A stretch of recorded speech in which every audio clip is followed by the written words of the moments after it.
It's time for a Humans in Tune conversation with Darren on 93.9 Mike FM.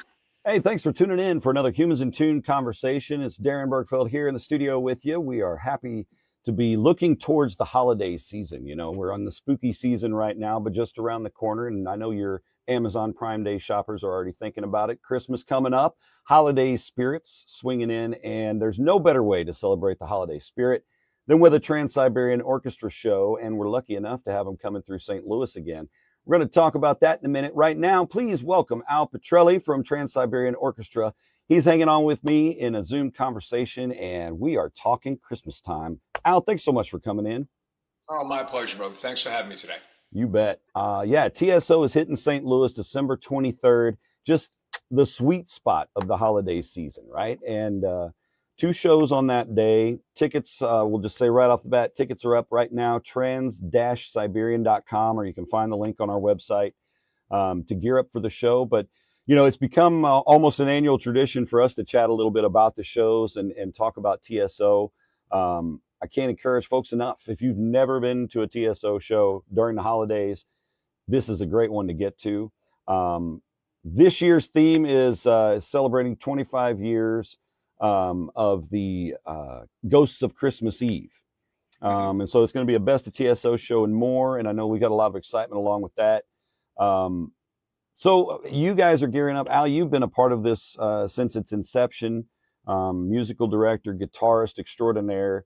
And I know that you guys you bring such a strong musical performance, but visually the performance is incredible as well. What's on deck for this year's tour? Well, we had a great year last year, great run. Audience loved the show. We had a terrific time, and you and I have chatted over the years. Every year I say, we just want to, kind of step it up every year, want to change it up a bit, do some different things. There's a group of people in the audience that I affectionately refer to as the repeat offenders. They come right. Year after year after year, some of which have been seeing this place since probably 99, And we got off the road last year, we took the 2 weeks off, and by I think the second week of January is when we started having our meetings about, next year's tour to come. And I was with my managers and our lighting designer, and we were just talking about the repeat offenders. I said, how can we change the show drastically? So even the folks who have seen us hundreds of times, when the curtain goes up, we're going to put them back on their heels.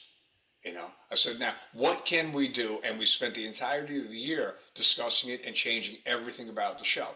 Now, the first timers have no idea what to expect anyway. Right. I love watching their expressions change, because they think maybe they're coming to see an orchestral concert or a choral concert.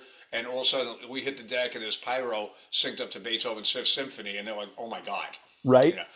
But it's the repeat offenders that if they ever walked out of the arena saying, yeah, it was like last year, or it wasn't as good, or I've seen that before, it would break my heart, brother. So we went, everything, when that curtain comes up, everything about the show is completely different. And I want to watch the repeat offenders go, where is everybody?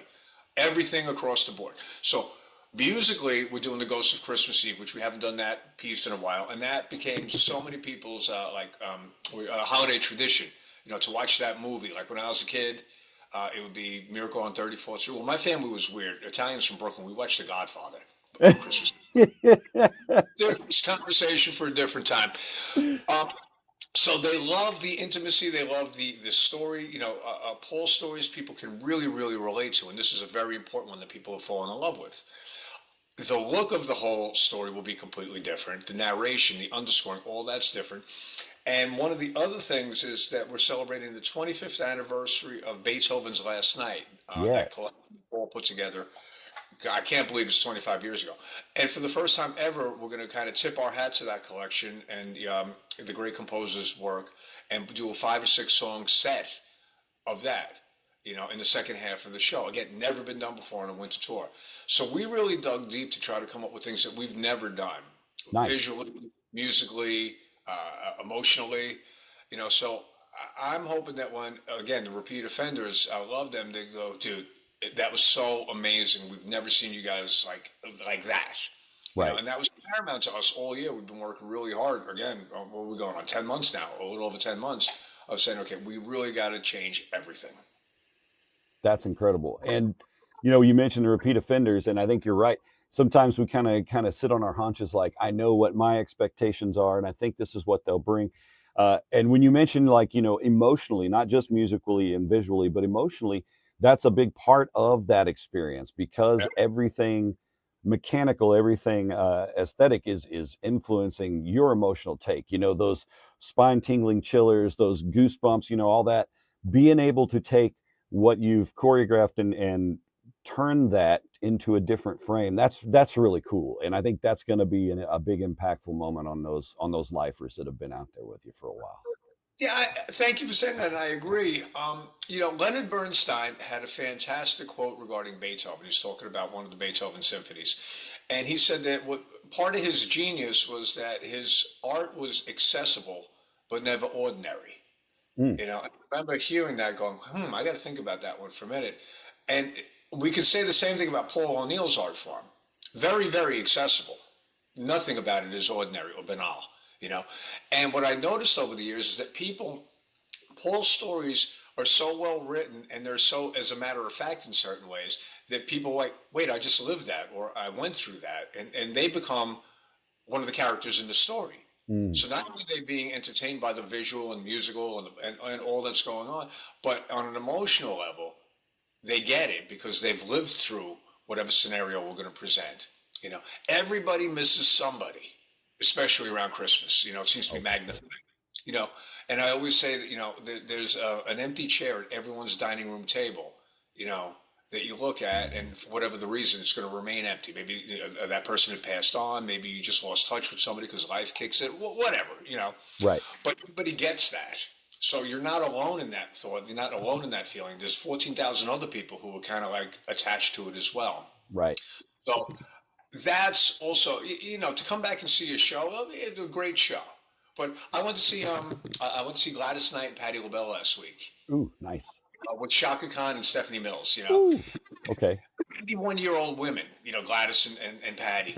But when they sang their songs, they took me back someplace really special in the late 60s, early 70s, when I remember hearing "You're the Best Thing That Ever Happened to Me," a Midnight Train in Georgia, when Mm, my uncle was coming back from a war or whatever it was in the party, and she opened her mouth, and it kind of just took me right to that spot as a kid all over again. So the visual and the musical side was great, but there's something emotional that occurred when you hear that music. And yeah. again, I think that's what Paul beautifully, beautifully wrote between the music and the lyrics and the poetry. Mm. And I think, when you mention the accessibility of that, yes, we all, everybody can fit into that. But when that emotional touch happens, you do feel like that song was written about my situation, and that really helps that connection cement. 100%. I mean, there's times where I'm playing certain songs, and I recorded these songs, I don't know, 30 years ago, 31 years ago. I was 32 years old back then. Mm, And I remember recording a song in particular called Ornament, which is off the Christmas Eve and Other Stories album. And it's about this father whose daughter ran away for whatever reason, and it's Christmas Eve, and he's pleading to the heavens for her safe return. He doesn't care why she ran away. He don't remember what the fight was about. You know, right. and as I got older, and my older children grew up, my three boys grew up. Two of them are in the military. So there's nights where I'm playing that song, and my boys are deployed, God knows where. Now they're grown men, and I'm proud of them, but they'll always be my baby boys. And I found myself like Paul wrote that song for me now. Right. Keep her, protect her, and harm her from every way, and just like and bring her back home to me. And I well up on occasion because it's Uh-huh. so poignant, it's so important. And I notice that people in the audience do relate to the same thing, and that's that connection that we have throughout the evening. And that connection, like you illustrated there, throughout the years, at 30 something, this meant this to me. At 50 something, this means this to me, and as life progresses and our perspective changes, that really changes our interpretation of the music and the lyrics. Yeah, I mean, I'm 63 years old. I have my first grandson, biological grandson, born last December. I have a granddaughter on the way in March. Awesome. And again, perspective changes as you get older. Things become more important. Hmm. And other things are just less important. I can't be bothered with nonsense any longer. And I'm watching the audience grow up as well. I mean, I Hmm. can't tell you how many times, again, the repeat offenders, I'll be on stage playing, do my thing, and I'll look out and, oh, I recognize these people. How you been? What's going on? And they'll hold their grandson up, like Rafiki Oh, in The Lion King. You Right. know, Right. and I'm like, oh my God, blow them a kiss. Oh, I got to get back to work. I'll talk to you guys after the show. So I have watched the audience grow. People who come to see us in '99, who were maybe my age then, now they got their grandchildren with them. you know. Yes. And I'm watching two, three generations deep. Granddaughters on their granddaddy's lap, and every time there's a pyro hit comes up, they kind of, latch onto each other. I got the best seat in the house. Completely different vantage point. I get to watch people just love this thing like I love it. Yes. 100%. And yeah, and that generational growth. I mean, that's a testament to the timelessness of the music and the lyricism and everything else there. But being able to, they're proud to be there to show, hey, look, I brought the next generation to come support, to come indulge, to come absorb this music and hopefully take away as much from it as they have in their own way. Yeah. And that's awesome. And of course, and that's cool too, your connection with those folks. When you think of how many cities and how many dates and how many shows you guys are cranking out every touring season, retaining that connection, that's an amazing feat in its own right. It is, and I appreciate that. But at the end of the day, if Paul O'Neill is TSO's father, I'm the weird uncle. That's fair. You I like know, it. I mean, so I love this thing like it's my child. Hmm. Like I just mentioned, my boys. My oldest son is 38 years old. Love him. I give him a big kiss on the cheek every time I see him. Big hug. He's my baby boy. Yeah. I will never get tired of loving my children. Yeah. And this thing. So we do 2 shows a day. Well, gosh, give me 3. I get to do this all day, all night. I put a Les Paul around my neck. The lights go down, the curtain comes up, and I turn into a 15-year-old all over again. Yes. Every second of it, brother. Every second of it. That's outstanding. I feel bad for the crew. They always need acknowledgement because they're the ones rolling in at 5:30 in the morning. Oh gosh, yeah. Yeah. And taking it down, I don't know, 11 o'clock whenever we're done, and then we'll do 400 miles, and they're going to do it again. Some weeks we got 8, 9, 10 shows in a row in the 4 or 5 days. Mhm. So without our crew, we're dead in the water. And that's a massive crew. It's a massive undertaking on these shows.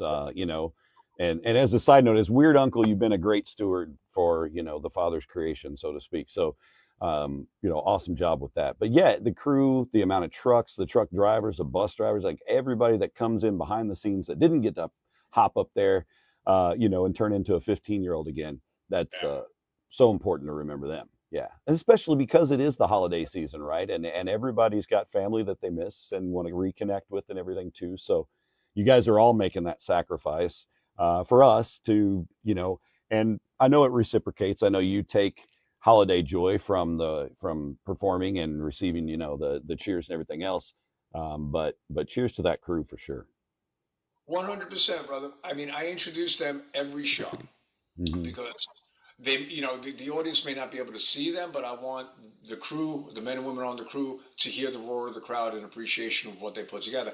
And every last show we do on the tour, I bring the entire crew on stage, because they don't get to look in the eyes of the audience, and now I want them to experience what I do every day, And I couldn't do it without them. I love these people. They work harder than I do on this. Well, I know you guys, you set a high bar as to expectations from your crew, and I know that they bring it 110% for everything. And that's why we know that when we get there, we are going to get the show of a lifetime. So, that's push, right? Listen, there was one show we did. I think it was in Kansas City a bunch of years ago. Okay. And my stage manager, one of my dearest friends, J. Dot is his name. And he would say hello to me every morning. He's like, good morning now, good morning now, good morning now. And then one morning he goes, good morning, maestro. And I said, what's the matter? He goes, well, I said, okay, it's 10 o'clock in the morning, J. Dot. What do you got? I haven't had nearly enough coffee. He goes, well, we lost the truck last night. I said, oh my God, is the driver okay? He's like, yeah, no, the driver's fine. Something happened, but the truck's not here. I said, which truck is it? He goes, well, the one with the stage. Yeah. Now, this is 10 o'clock in the morning. I got it downbeat at 2:30. Sold out, 2 shows sold out in Kansas City. Okay. And he goes, go get coffee. I'll figure it out. Now, I don't know if they stole a bunch of plywood and milk crates from Home Depot. I don't know what they did. OSHA was kept off the lot. Yeah. Yeah.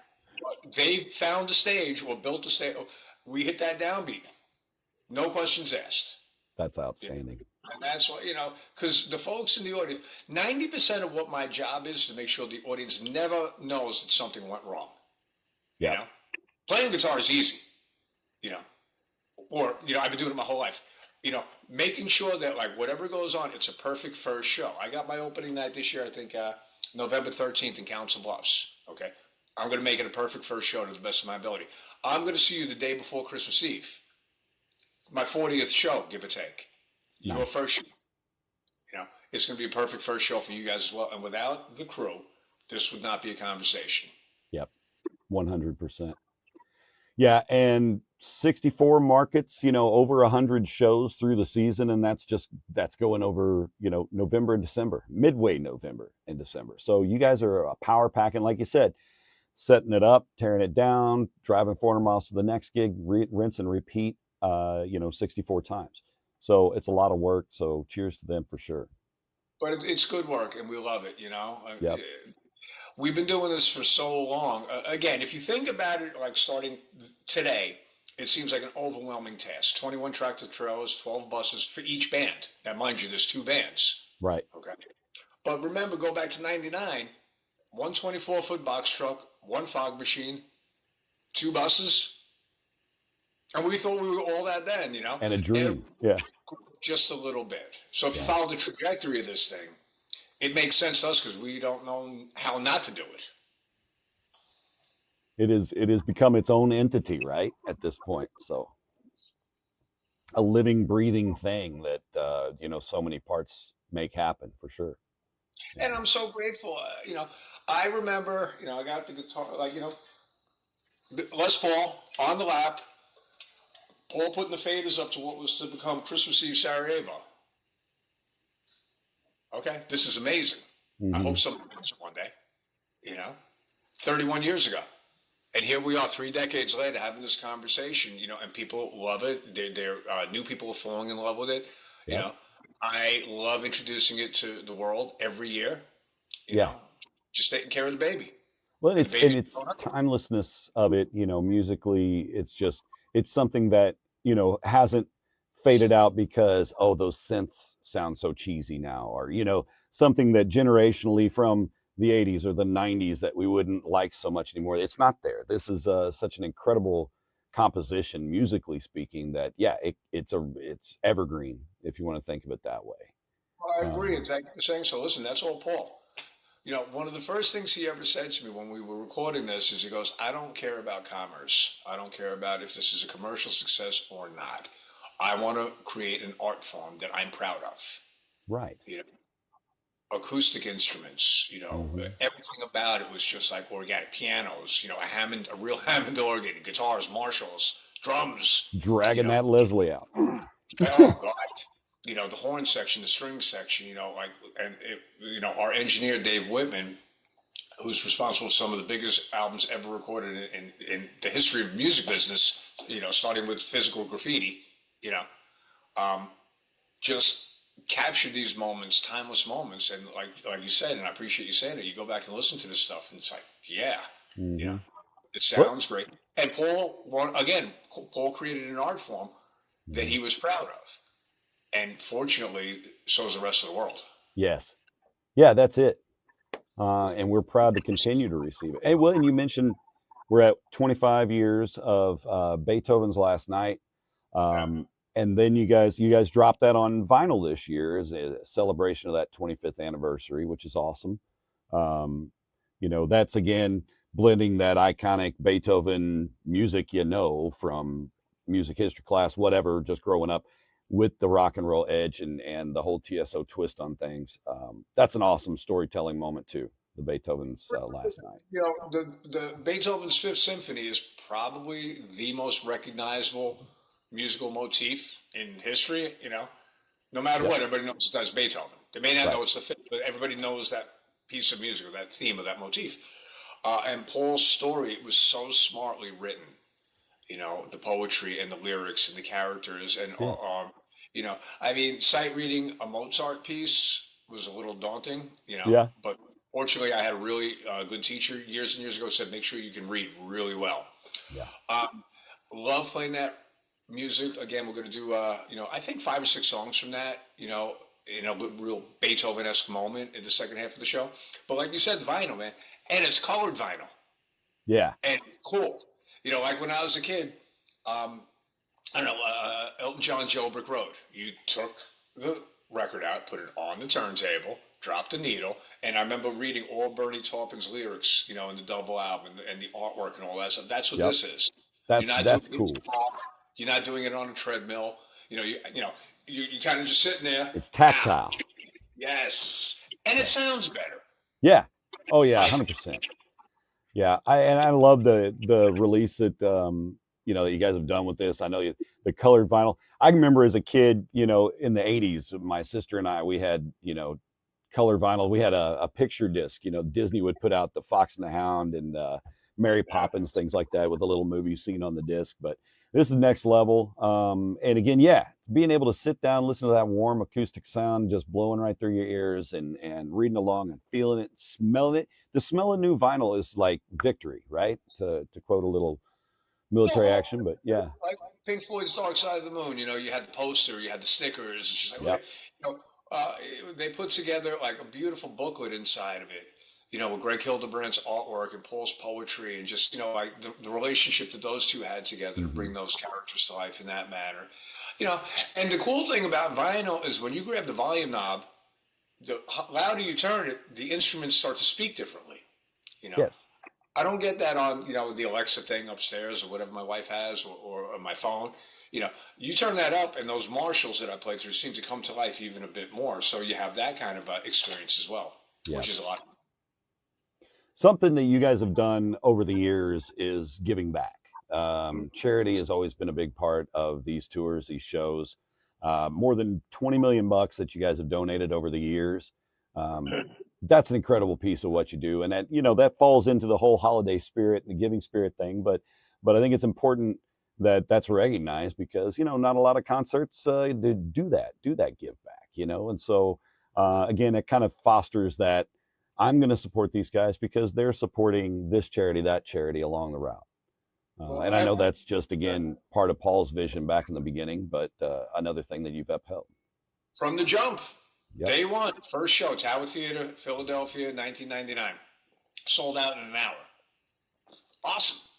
I don't know who's coming to the show, but I'm really happy that it sold out. That's terrific.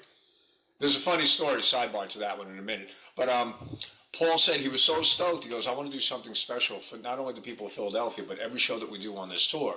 I want to take $1 from every ticket sold and put it back into the community. Because, we grew up on Long Island. And in front of, whatever grocery store it was, you had Santa Claus, ringing the bell with the big black Yep. thing. And what did you drop your change in it? And at the end of the day, however much money was in there, but it went to whatever charity there was, Well, Paul did it that night in Philadelphia, and we've done it every ticket sold. And I think last year we hit almost 21 million tickets sold. That's wild. I'm sure, I don't know that number didn't compute with me, 26, Right. 27 years ago, whatever.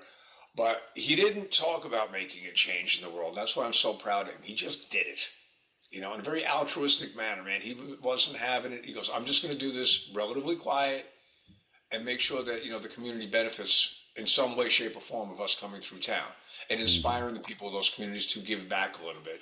Because let me tell you, with what's going on, the economy and all that other stuff, this year in particular, like even in years past, man, any little bit extra can always help. Yeah. Yeah, absolutely. And you're right. That is every year, whether we're in an economic downturn or everything's coming up roses. There's always a need. Always. And fortunately, there are great organizations out there to serve the need. And by partnering up like this, you guys keep it streamlined. You don't watch. I hate seeing charitable donations go to waste, right? Where this percentage goes, you guys are keeping it flush and just utilizing things the right way. I think that's great. And of course, it was really important. Yeah. Well, yeah. And from speaking to him years and years ago and chatting with him, you both share that big altruistic heart. And that's at the core of what TSO represents, I think. I agree with you. There's an old saying, the loudest guy in the room is the weakest. You know, I believe that wholeheartedly, and so if that's the case, then the quiet guy in the room is the one you got to watch, and that was always Paul. You know, Hmm. and quiet regarding like what he was doing for the communities, and what I'm so proud to carry on his legacy and the tradition that Trans-Siberian Orchestra just does. And to see the difference. So I remember I got a letter from a governor a bunch of years ago, and he was so moved by the show that we did because we donated a guitar. Some little young boy, whatever, handed him one of our kind of TSO Les Paul looking guitars, modeled after my black one. And he wrote me a letter saying how just touched he was by that because when he was a kid, he was a guitar player. And there's people in the community that are less fortunate financially, and maybe they could never afford an instrument, but now this kid's got a guitar in his lap. You Yeah. know, what comes of it's going to come from it. It is what it is. But Hmm. when all of a sudden people, heads of state and captains of industry are recognizing the fact that, no, man, we're not talking about anything. We're just doing, Yeah. you know. That's the beauty of TSO's music and music in general is creating uh, that foundational connection. So, Yeah. their high political status, everything else is pulled down to this moment. And that kid who may have been in a dark place or something going on, they're elevated to that moment. And you guys just surround that with love and generosity. That's awesome. And who knows what, you're planting seeds doing Yeah. things like that. Well, listen, dude, the house lights go down, the doors are shut, they pulled the curtains, at the exits, all that stuff, man. We're all just, 14,000 people celebrating Christmas Eve together, in a Hmm. very touching, moving, like we talked about, emotional story. And you get to shake the world off your shoulders for a minute, you know? And whatever Absolutely. you experience, and again, you realize that, well, everybody sitting next to me is kind of going through the same thing. And it doesn't make your thing less important or less painful, but at least you're not alone. That's And right. sometimes that in itself helps. Now more than ever, I think. Now more than ever. Amen. Yep. Yep. We will all, join hands in Kumbaya December 23rd.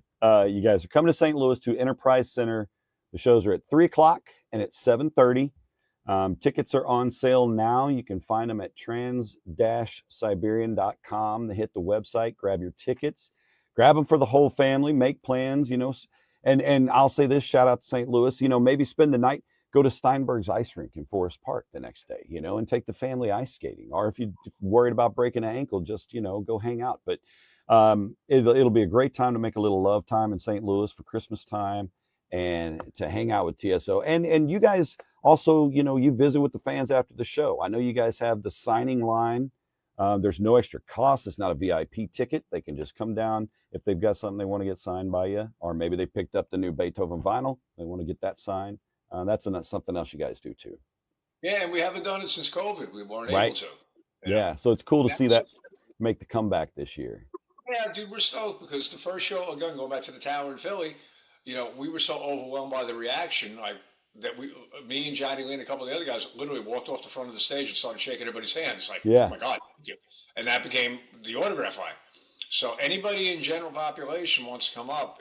Evening show, so we can't do it between the Right. after the evening show, obviously. But after the evening show, it's gonna be so good to say hello to these repeat offenders and meet some new friends. You Hmm. know, they're holding up their grandbabies like Rafiki, in the line. That's it. Sign You my know, baby. my baby. Okay. That's it. Oh, Uh, that's awesome, Al. Yeah, we're really looking forward to it. Again, yeah. grab the tickets at trans-siberian.com or just hit our website. We'll have the link up there for you. And don't miss it. Come on out, see Trans-Siberian Orchestra. Come see this reinvented show. That's exciting in its own right. And just celebrate the season. Feel the love in the room and, fill your proverbial cockles with the magic and music of TSO. I couldn't have said it any better. And here's the kicker, dude. If I say anything like that, I'm selling a show. You saying it makes it gospel. You've Hey, seen a lot that's of shows. That's beautiful. Well, we'll preach it. We'll keep preaching it because you guys keep coming back bigger, stronger, and have such a huge heart as a band. I just love everything you guys represent, and the music's even bonus. So Uh, Thank you, appreciate the brother. chat today, Al. Respect always, man. Thank you for the time. All my best to your family, and I will see you at the show. I hope. Absolutely. It is happening December 23rd in St. Louis at the Enterprise Center. Again, shows at 3 o'clock and at 7:30. We'll be hanging out at the Enterprise Center, and I encourage you guys get to trans-siberian.com to grab those tickets and don't miss it. TSO in St. Louis. The holiday seasons are always brighter with TSO on the rack. Thanks again, Al Pitrelli, my guest today. Appreciate you. Back at you, brother. Respect always. It's been another Humans in Tune conversation on 93.9 Mike FM. I appreciate you watching. And don't forget, you can always catch it after the fact on our podcast. Search 93.9 Mike FM or Humans in Tune on your podcast software to catch it. We'll see you for the next time for Humans in Tune on 93.9 Mike FM. Thanks for catching this Humans in Tune conversation with 93.9 Mike FM. Find previous interviews on our Facebook page, or you can listen via our podcast at 93.9mikefm.com.